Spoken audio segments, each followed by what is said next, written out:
Hello, Aries, my friends. Welcome to your weekly reading with me, Cindy. All right, fellow tribesmen, let's get started. Something like there's rock music going on. More like, I don't know what it was. Club music. I haven't been in a club in a long time. I don't really want to go to a club anymore. I think when you get to a certain age, the best kind of club is sitting in front of a fireplace with a glass of wine and a good book and a little bit of soft music in the background. Or just going for, just going for a walk out in the woods. That's a good club. All right, deeper spiritual message this week, Aries. So what's it gonna be? They've been kind of interesting, intriguing. We're starting with the She Who deck, which is Elki. This is it. This is what it's called, Elki. I'm telling you, my two French decks, Elki and Tarot de la Nuit. They're the sexiest decks. The French make everything so sexy. All right. Let's see. Oh. Sheep. Interesting. Well, the card that came out is She Who Hopes. Oh, I just saw that. This was it's so interesting. This was the underlying card that Pisces had. And I kind of looked at, I think it was Pisces. Yes, it was Pisces. But I didn't notice a little detail in this that I'm seeing for you guys, which is good because this is your main card of this deck. She's sitting on this bridge. She's looking down at this little frog. Aw. Is that her prince? She's going to give him a little kiss. He's looking up at her. He's like, come on, you want to try these lips, baby. It's like, ooh, you look kind of cold and clammy. Love, hope, relationships, Renee. Aries. The one on the bottom of this deck is She Who Begins, Launch, Actualize Potential. Perhaps you are moving yourself towards to the frog at the bottom of the pond. Let's see what comes out in the Wild Unknown Animal Spirit deck.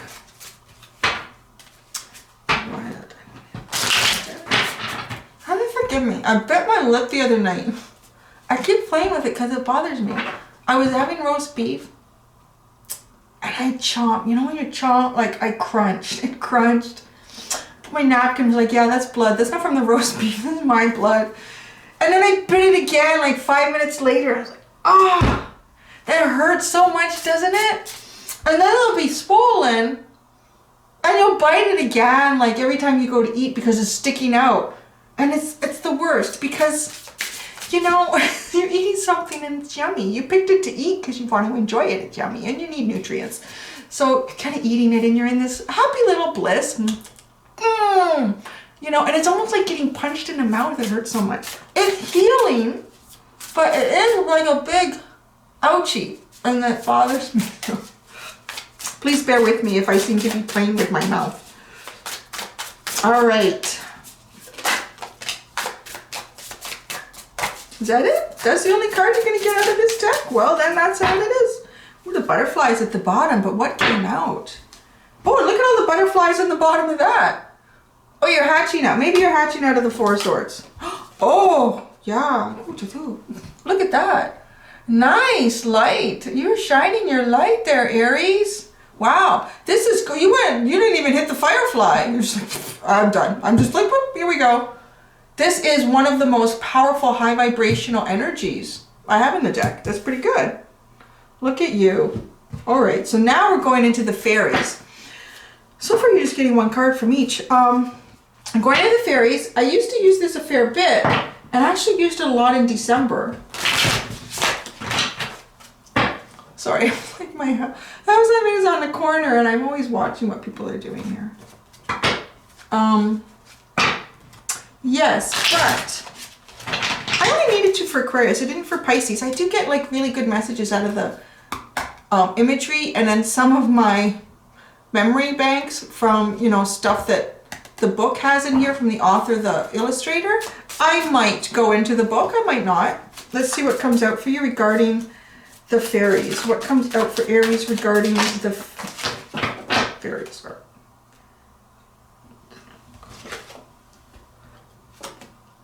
Oh, Oh, Lace of the Shadows. I remember her specifically. Number 44, the Oak Men.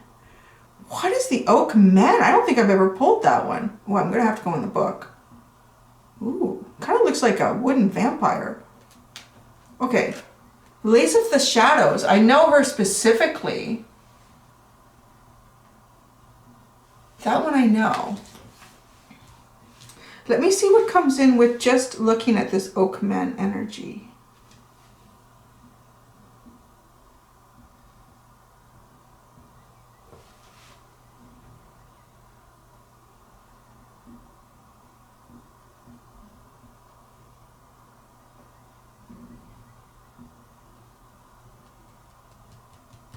It's a little bit like, you know, like a gargoyle or a... But oak too. Very old energy. It feels really old. Like a really... I don't know what you do. Which is kind of funny because we have love, hope relationships. So maybe it's like someone really old, like 30, 40 years older than you. That's like trying to be the frog. Like, come and kiss me. Oh my God, it's so funny. Actually, there was this old guy who delivered furniture. It was just a dining room set that I bought at this place. It's an antique set, and he brought it. I kind of helped him carry the stuff in. He told me he was 76. What? Yeah, it's like about a little 30 years older than me. He was totally hitting on me. I was like, oh my God, this is too much. You can't do that. I mean, you know, he was funny. He was quite entertaining. Maybe if I'd been 30 years older, but I don't know. So it's kind of funny because the Oak Men are here. Maybe there's quite a few really old people that have their eye on you, Aries. I don't know. I gotta go into the book for this one. It just feels very old, like oak. If you think about oak though too, oak can be very one of the slowest growing trees, but one of the longest lasting. Like it's very strong, big. When you see a big old oak, that puppy's probably been there for a few hundred years. And you can see it metamorphoses. Like it starts off as almost like tiny, almost like a little baby owl. This little funny face here, and then it's almost like a lamb. And then here we have this very mature kind of gargoyle, like energy. Now a gargoyle is interesting, right? Because the gargoyles were created on the churches and the cathedrals, and they were depicted as scary and evil looking as they are because they wanted, the churches wanted something scarier or more evil than what they thought they needed to be protected by. So the gargoyle is actually protective, right? It's a very protective energy. But he's got a fang hanging out, like, which to me reminds me a little bit vampire-ish. So maybe this Oak Man, and it's not the Oak Man, it's the Oak Men. But I have to look into that. Because I only see you with one frog here, but maybe there's more frogs in the pond.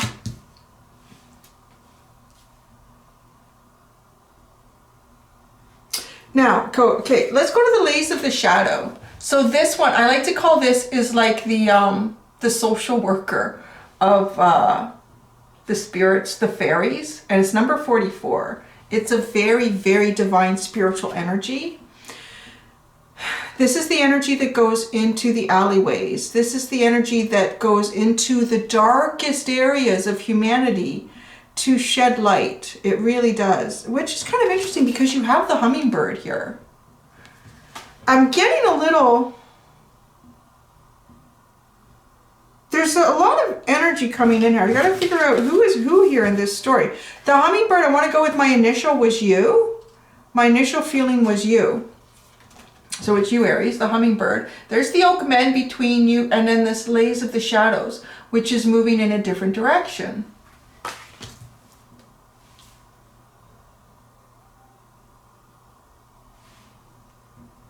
And then She Who Hopes. And it's love, hope, relationships. Let's go into the book here. The fairies to get these Oak Men.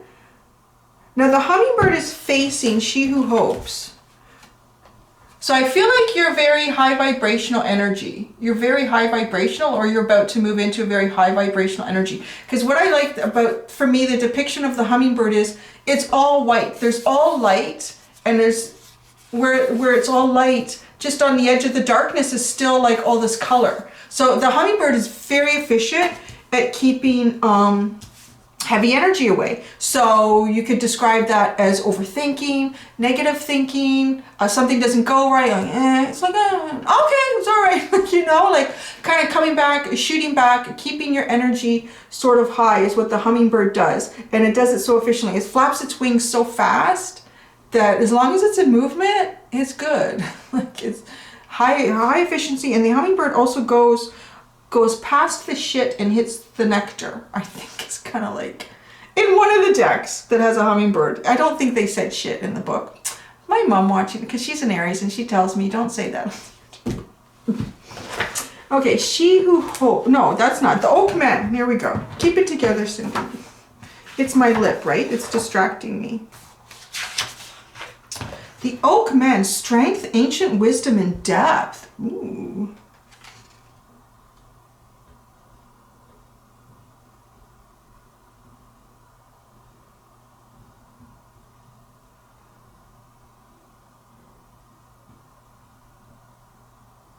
Sorry, I'm just doing it.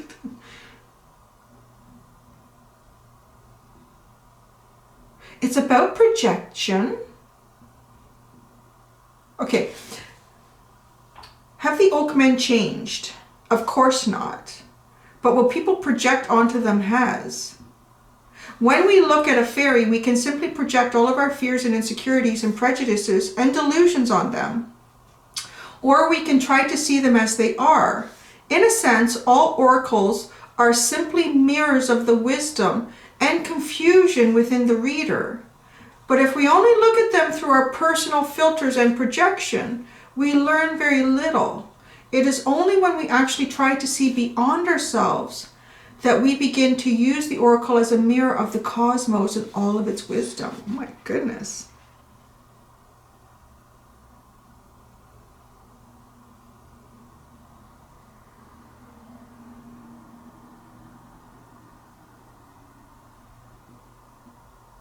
So it is here, the oak men show the deep wisdom of age, the inner peace and strength of the elders.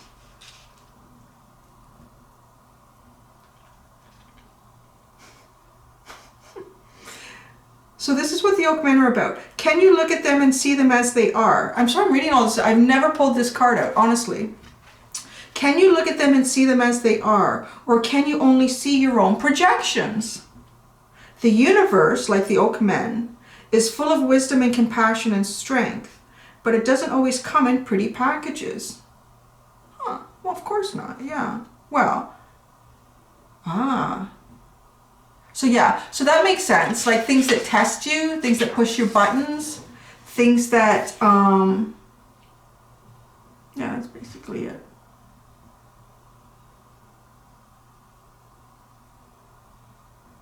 Well, I kind of like this last part.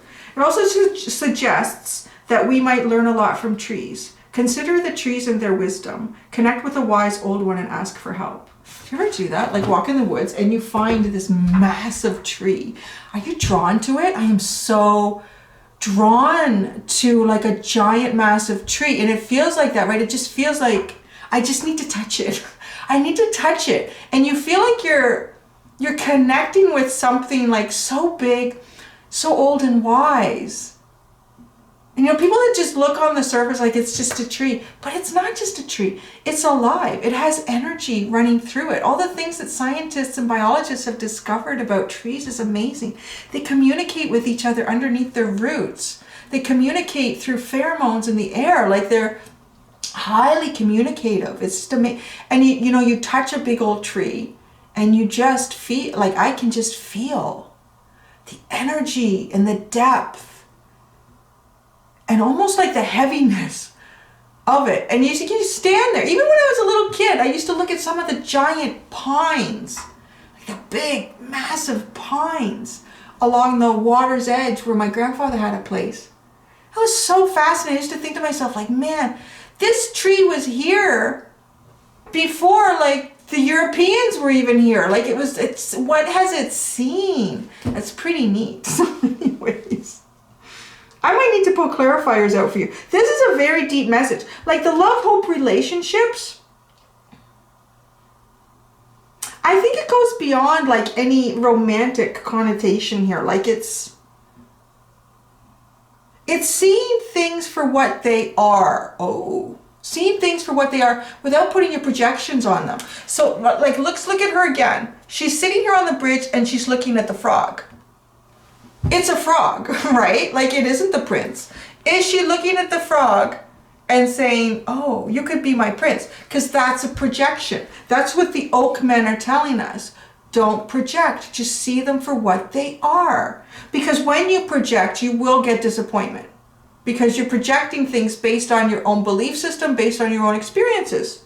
And it can be hard because it's sort of a survival instinct, right? Like, that's how we learn and adapt. But it's also knowing when to recognize that that's not a good point in my life to project. So I think that's the message now with the hummingbird, because you're bringing in this very high vibrational energy towards that. And between that and this lace of the shadow, this is someone who could go into the darkest depths of the universe. You know, the darkest alleys where the people most in need and hurt. And between you and them is the oak men. So don't project either, right? Even when dealing with other people that you know, could be down and out, could need help. See that for what it is without projecting, oh, you know, that person just hasn't tried very hard in life, or that you don't know anybody's story. Like, everybody's trying. We're here. They're still alive. They're still trying, right? They're still alive. They're still trying. Everybody is.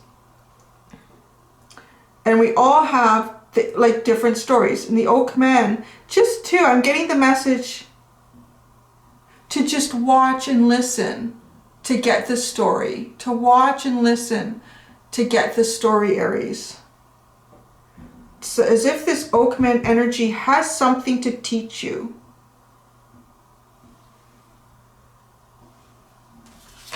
The underlying of this is the poke. Remember this one. Here's the poke. It's the underlying. And what I'm specifically getting with this is like little things. Both their index finger, both of this creature's little index fingers are lit up. It's like what? You know, somebody's poking at you.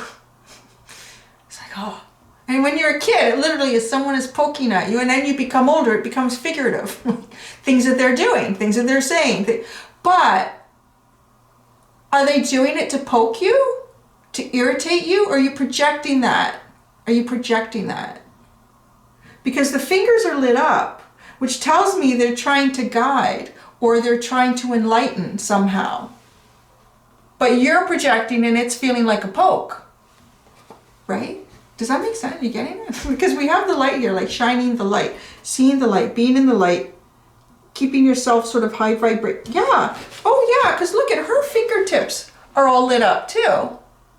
Her fingertips are all lit up. There it is, this oak man. I want to pull tarot cards on the oak men because I feel that they are engaging you in some sort of poke. And the poke is to enlighten. It's not to, well, it could serve as a tiny trigger.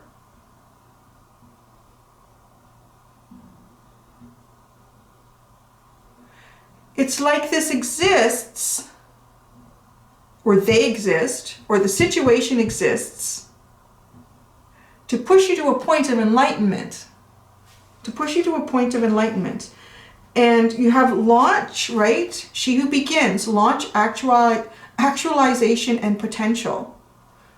You know, there's a lot, it feels like there's two cards. There's a lot of butterflies going on there. Like it is like launching into a new cycle. It is, and look at this one. I mean, she looks like she's launching out there, like, right? Like a little rocket ship. And then the other card was a butterfly, like hatching out here. Hatching out into a new cycle, a very high vibrational cycle. So let's go into this tarot deck and see what we can learn about the Oak Men. Big old Oak Men.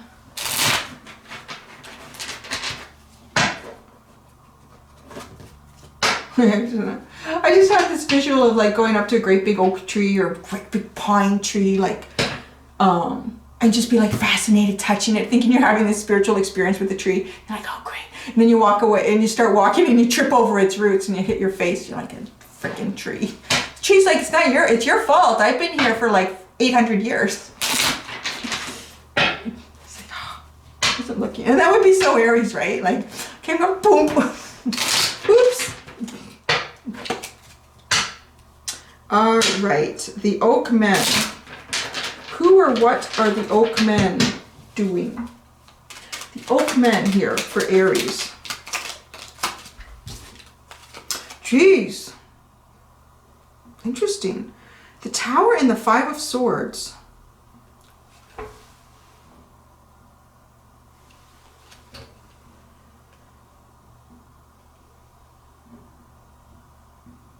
It's like a double ending, isn't it? It's like a double ending with the Tower and the Five of Swords. Clarification for the Tower moment. Clarification for the the Death card. It is. It's like a double ending here. The Death card signifies death and rebirth. Okay, so I'm putting that under the Tower. What is the Five of Swords? What does the Five of Swords? Jeez. The Ten of Swords. It's like a double ending. Oh my God, the Ten of Wands. What the hell? I've never seen such a huge end here. This is massive. Did I ask what this was ending? I think I just got more ending. Okay, so what comes in after the ending? Only one card came out. The Six of Swords. So finally being able to go into a better place, go somewhere better, go to better energy. That's fascinating. I have never pulled like a Tower, the Death card, the Ten of Swords, the Ten of Wands, the Five of Swords, and that leads you into the Six of Swords. So that's what's happening with the Oak Men. So it's a double ending. It's almost like the ending to end all endings. So that you can go down the river towards what is you. Interesting. What's down the river? Oh, for God's sakes, that... Oh, shit, freaking Temperance. More freaking patience, Aries. More patience. Patience, divine timing. The alchemy of, you know, balance and energy and spirit and mind and soul. There you go. Oh, the High Priestess is at the bottom. Clarity too. Clarity, knowing, a deeper knowing. Wow, this is like a really deep message. I would feel like I would have to watch this a couple times. Like, what the heck? But that is interesting. So the Oak Men, it might feel like whatever you're dealing with is poking you, but it's creating a double, I'm almost going to call it a triple ending.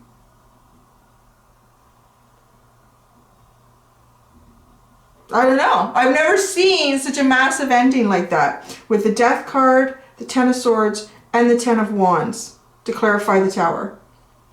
So there you go. Let me know what happens. Get prepared for this week, okay? Just like get prepared, get mentally prepared that this is a big ending in something. It's a very big ending in something, but it's happening so that you can go down the river. And you know, well, because Temperance is also coming out. Look at this, is a lot of spiritual guidance. Oh my gosh, well, the Fool is underneath the High Priestess too. So these are the 4 cards after this massive death ending. Six of Swords, Temperance, High Priestess, and the Fool. So I get like a lot of divine guidance here. Following divine, following like perhaps the path that you should be on, whatever that is. And then the Fool. Look at it moving into it. Your energy, the Fool card, the leap of faith energy going towards it. There you go. So prepare for a double, triple, quadruple ending to go down a better path that is truly meant for you, Aries. There you go. That's a big reading. All right. So thank you. Thank you guys for allowing me to do that reading with you. Until next week, do be gentle with yourselves. Bye.